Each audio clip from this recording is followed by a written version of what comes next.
আসসালামু আলাইকুম রহমতুল্লাহ বরকাত। সম্মানিত অভিভাবক, আশা করি আপনারা ভালো আছেন আর আপনাদের ভালো থাকাটাই আমার কামনা। তবে একটা দুঃখের বিষয় এই যে অনেক অভিভাবককে দেখতে পাচ্ছি যে অভিভাবকের কারণে সন্তানের জীবন নষ্ট হচ্ছে। যেমন এলমেদিন হাসিল করার জন্য তিনটা জিনিস আমি মূলত প্রয়োজন মনে করি। এক, আল্লাহর কবুলিয়াত, মা বাবার দোয়া, উস্তাদের নেক নজর। এখন বেশিরভাগই দেখা যায় কি, ছোট ছোট বাচ্চাদেরকে প্রাথমিক অবস্থায় কাছের মাদ্রাসায় ভর্তি করে। যখন বাচ্চাটাকে প্রথম উস্তাদ তাকে ছোট থেকে এই কান্নাকাটি করে, কত দুষ্টামি করে, কত ঝালে, কত বিরক্ত করে, সব কিছু করার পরে যখন তাকে ঘরে তুলে দেওয়া হয়, উপযুক্ত করানো হয়, বা 1 পারা 2 পারা 3 পারা 4 পারা হেফজ করানো হয়, যখন সে বুঝের হয়ে যায়, থাকা খাওয়া সব বুঝে, তখন তাকে ধরে নিয়ে যাক, তাতে আমার কোনো সমস্যা নেই। কিন্তু সেই অভিভাবকগুলো কি করে, উস্তাদের সাথে ভালোভাবে কথাও বলে না, বিদেও নেয় না, বিয়াদবের মতো নিয়ে যায়। মানে নিয়ে গেছে, মনে করছে সে বাস, আমার আর কোনো প্রয়োজন নেই, মানে উস্তাদের কোনো প্রয়োজন নেই। এই যে বেয়াদবিটা করে, উস্তাদের মনে একটা কষ্ট থাকে। এই কষ্টের কারণে ছাত্র জীবন নষ্ট হয়। সে ছাত্র জমানায়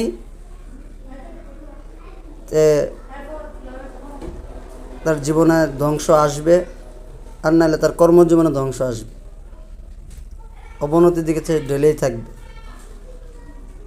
অবনতি তার হবেই, সফলতা আসবে না। আর কথাগুলো আপনারা এমনভাবে বলেন অনেক অভিভাবক, যেন ওস্তাদ আপনার চাকর হয়ে গেছে। আপনার ছেলেকে শিক্ষা দিচ্ছে, শিক্ষার বিনিময়ে সে হাদিয়া নিচ্ছে। আর এখানে যারাই প্রতিষ্ঠান চালাচ্ছে ওনারা ব্যয়বহুল, অনেক খরচ আছে, অনেক খরচের পরে তারা প্রতিষ্ঠানগুলো চালাচ্ছে। এমনকি আপনাদের ছেলের সন্তানদেরকে পড়ানোর জন্য তারা অন্য দিক থেকে দান করে আইনা সেরে মাদ্রাসাগুলো চালাচ্ছে। তারপর আপনারা যেভাবে ভাব একটা ধরেন, যেন আপনারা লাখ কিছু করে লাইছে। সব থেকে কষ্টের বিষয়টা হইল, আপনারা যে ছাত্রদেরকে নিয়ে যাওয়ার সময় উস্তাদের কাছে ভালো ব্যবহার করেন না, ভালোভাবে বিদায় নেন না, দোয়া নেন না। এই দোয়া না নেওয়ার কারণে কষ্ট থেকে যায়।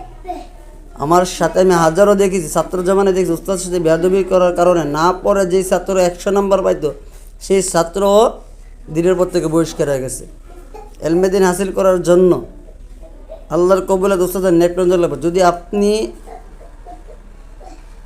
আপনার কারণে যদি, অথবা আপনার কোনো আত্মীয় স্বজনের কারণে যদি ছেলেটার উস্তাদদেরকে কষ্ট দেওয়া থাকে, তাহলে এই ছেলেটার জীবন ভবিষ্যৎ ধ্বংস অনিবার্য।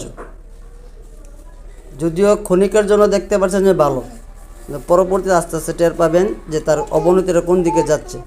তাই আপনাদের কাছে আকুল আবেদন, যখন ছাত্রকে নিয়ে যাবেন, ভালো ব্যবহার করে, সুন্দর করে উস্তাদের থেকে হাসি মুখে বিদায় নিয়ে যাবেন। আপনারা বিদায় নেওয়ার সময়টা পান না, এত বছর পড়াইলেন কিন্তু বিদায় নেওয়ার সময়টা পান না। মনে করেন যে শেষ, চলে যেতে যে শেষ। এমনটা হতে পারে, আপনার আবার ঘুরে ফিরে ওই শিক্ষকের আসতে পারে, তখন কি ওই শিক্ষকের দোয়া থাকবে, নেক নজরটা থাকবে? আমি গুনাহগার বান্দা যে আজকে আছি, আমি মনে করি আমি উস্তাদের ওস্তাদের নেক নজর আছি। আমার উস্তাদ যখনই কিছু করছে, আমরা যতই পিটাইছে, যত কিছুই করছে, যত যা ব্যবহারই করছে আমাদের সাথে, আমরা কখনই কোথার কসম করে বলতে পারবো, আমার এতটুকু আত্মবিশ্বাস, আমরা কখন উস্তাদের সাথে বেয়াদবি করিনি। এই উস্তাদের সাথে বেয়াদবি না করার ফজিলতে আমার মনে আজকে আল্লাহ আমাদেরকে এতটুকু সম্মান দিয়েছে, আলহামদুলিল্লাহ। আপনারা অভিভাবকদের কাছে আকুল আবেদনে থাকবে, যেটা বাচ্চাদেরকে নিয়ে যাবেন, উস্তাদের দিকে বিদায় সুন্দর করে নেবেন, দোয়া নেবেন, যেখানেই পড়ান। কিন্তু যে ছেলেটা আপনার এখানে পড়তে পারতেছে, যে শিক্ষকটা এখানে শিক্ষা দিছে, ওই শিক্ষক তো তাকে ভালো কৌশল, আপনি যদি ওই শিক্ষক অনুযায়ী নিয়ম যেভাবে বলে সেভাবে যদি চালান, তাহলে আপনাকে এই শিক্ষাটা তো এখানে সে পাইতে পারে। আপনি অন্য জায়গায় নিচ্ছে, আচ্ছা নেন, সমস্যা না, আপনার ভালো লাগছে নেন, কিন্তু আপনার শিক্ষক থেকে বিদায় নেওয়ার সময়টা আপনি পান না। আপনি এত ব্যবসায়ী হয়ে গেলেন, টাকা দিয়ে সেরা দুনিয়া কেন, যা আখিরাত না। এলেম হাসিল করা যাবে না। আপনাদের থেকে বড় লোক ফেরাউন, হারুন, কারণ আবু জাহেল, এরা বহুত জ্ঞানী বুদ্ধি লোক ছিল। আপনারা কতটুকু বুদ্ধি জ্ঞান আছে আপনাদের? তাই এই বেয়াদবিগুলো করবেন না, বুঝে শুনে কাজ করবেন, উস্তাদের মনে কষ্ট দিবেন না বিন্দু পরিমাণ। কোনো কথার দ্বারাও যদি কষ্ট দিয়ে থাকেন তাহলে ছেলের ভবিষ্যৎ ধ্বংস অনিবার্য, যেটা লিখে রাখেন।